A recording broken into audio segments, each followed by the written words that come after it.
It's the weekend now. We usually do reruns to save me a little bit of time and energy. So we're going to enjoy an episode from a previous year today. Thank you so much, and I'll see you next time.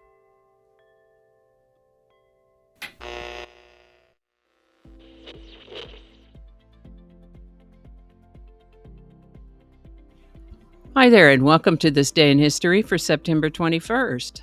September 21st is the 264th day of the year in the Gregorian calendar, 265th in leap years, with 101 days remaining to the end of the year. Today's word is cleavage. Cleavage is a noun that actually has to do with the way a thing separates or divides or splits. For example, cleavage is the tendency of a mineral to break along specific planar surfaces, according to what kind of mineral it is. In this case, cleavage is the name given to planes of weak bonds in minerals where the mineral will break, leaving a smooth surface.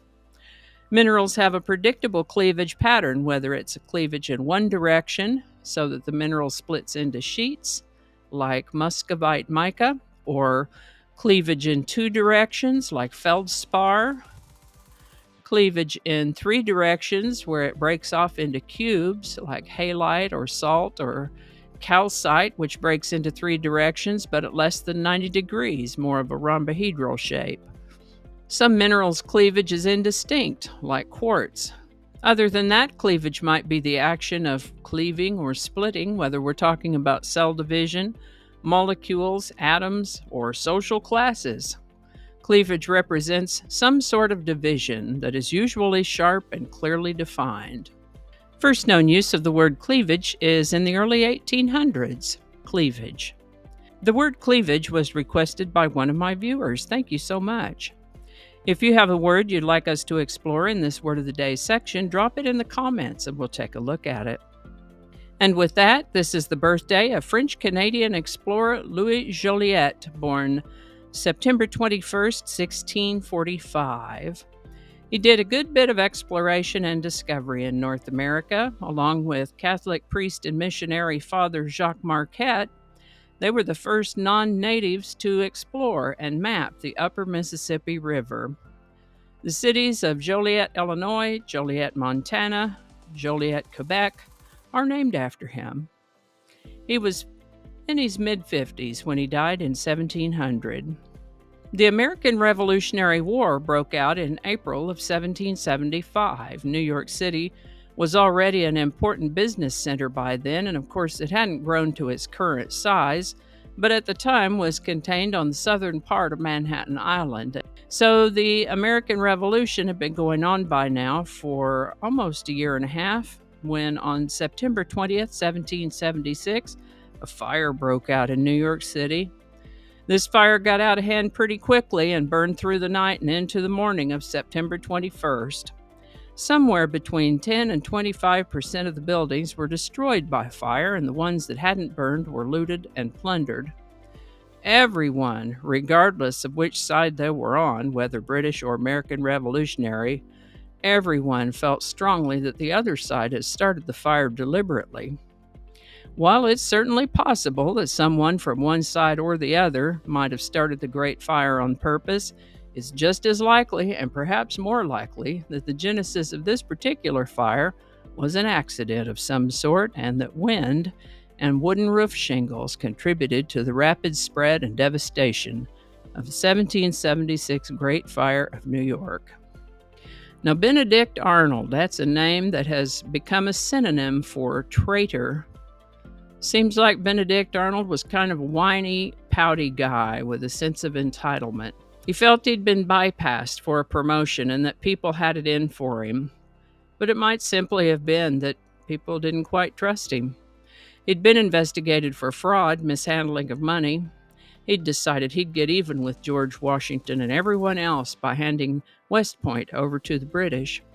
He did manage to give the British plans to West Point on September 21st, 1780, and he intended to surrender the fort to the British, but that didn't work out for him. He was found out before he could get that done.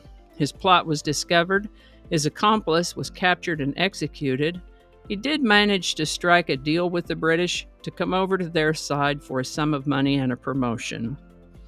Benedict Arnold took his proverbial pieces of silver and moved to England, where, as it turns out, nobody over there liked him either. Today's song is Harper Valley PTA by Jeannie C. Riley, number 1 on September 21st, 1968. Here's another great story song written by Tom T. Hall. This was Ms. Riley's debut record and it sold over 6 million copies. Was the only song of hers to hit the top 40, though. It's a story song, very entertaining. The story goes that Harper Valley PTA took it upon themselves to send a note home with a teenage girl scolding the girl's mother for wearing short skirts, drinking, and running around with men, saying that she shouldn't be raising her daughter that way. Even if their accusations were true, attempting to shame someone is not really the most effective way of getting people to behave differently.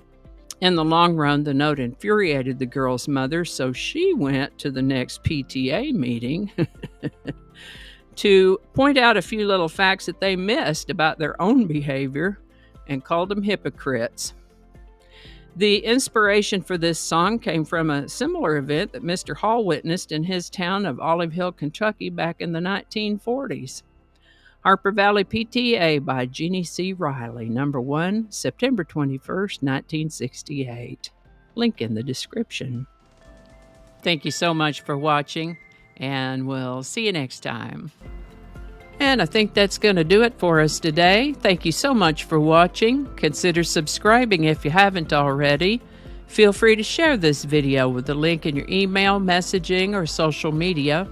If you enjoy this series, you can check out the playlist that contains these videos. I'll put a link to that in the description.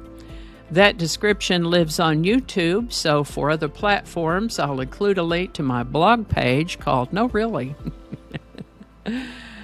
You can also find me on Rumble, BitChute, and Odyssey. All those links in that description. Alrighty, that's all I can think of right now. Thanks again, and I'll see you next time. Alrighty, back to work. I think we got it this time.